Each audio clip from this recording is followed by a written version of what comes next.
Buen día tenga cada uno de ustedes. El día de hoy vamos a hablar sobre los patrones de diseño.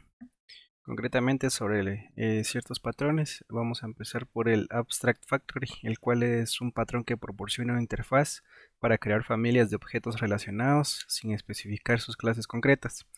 Este permite la creación de objetos relacionados de manera coherente, manteniendo una separación entre la creación de objetos y su uso. Algunas características clave de este patrón sería que proporciona una interfaz para crear familias de objetos relacionados sin especificar sus clases concretas. Asegura que los objetos creados sean coherentes y compatibles entre sí. Y asimismo ayuda a lograr la independencia de plataformas y sistemas. Como podemos ver acá tenemos lo que es el diagrama de clase del patrón Abstract Factory. La estructura de este sería Abstract Factory, que declara una interfaz para crear objetos abstractos o familia de productos. Concrete Factory, que es el que implementa la interfaz de Abstract Factory para crear objetos concretos dentro de una familia. Abstract Product, que declara una interfaz para los objetos abstractos que serán creados por las fábricas concretas. Y Concrete Product, que implementa la interfaz de Abstract Product, y define un objeto concreto a ser creado por la fábrica concreta. El siguiente patrón que veremos es Adapter. El patrón Adapter permite que objetos con interfaces incompatibles trabajen juntos. Se logra creando una clase intermediaria que actúa como traductor entre dos interfaces diferentes. Las características claves de este patrón sería que permite que objetos con interfaces incompatibles trabajen juntos, utiliza una clase intermediaria para realizar la traducción entre las interfaces y ayuda en la reutilización de clases existentes. La estructura de este patrón sería la siguiente. Tenemos lo primero que es un target que define la interfaz específica que el cliente espera, adapter que implementa la interfaz del target y mantiene una referencia a un objeto adaptee, el cual convierte las llamadas de la interfaz target en llamadas a la interfaz del adaptee.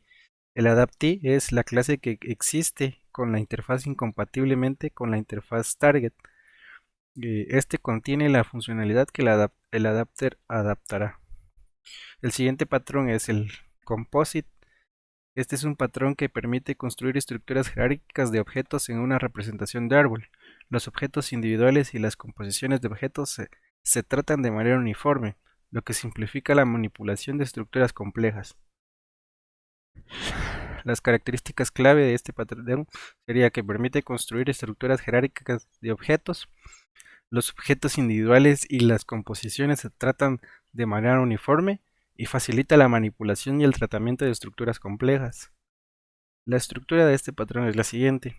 Tiene un component que define la interfaz común para los objetos hoja y los objetos compuestos. Un leaf que representa los objetos individuales que no tienen subcomponentes e implementa la interfaz del component. El composite que representa los objetos compuestos que pueden contener uno o más subcomponentes.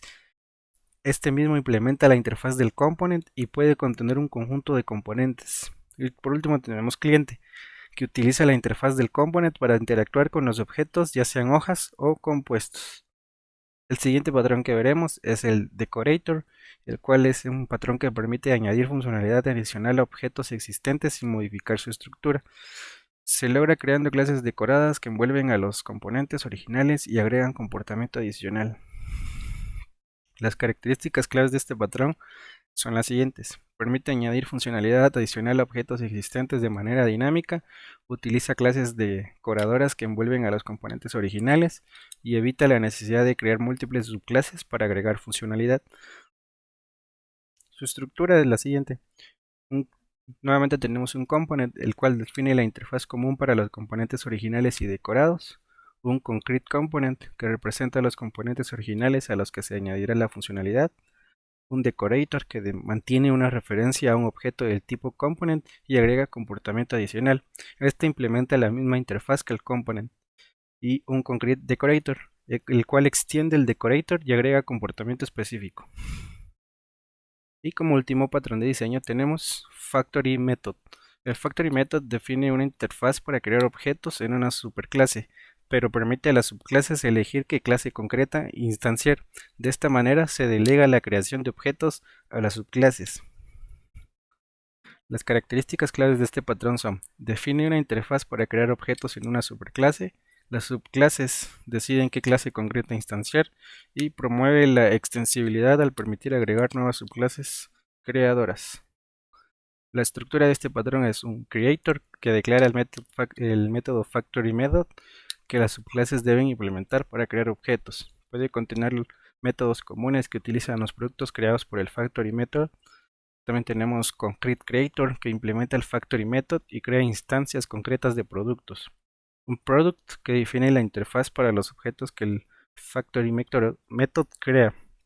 Y un concrete decorator, el cual implementa la interfaz del product y representa el objeto concreto creado por el factory method. Eso es todo, muchas gracias.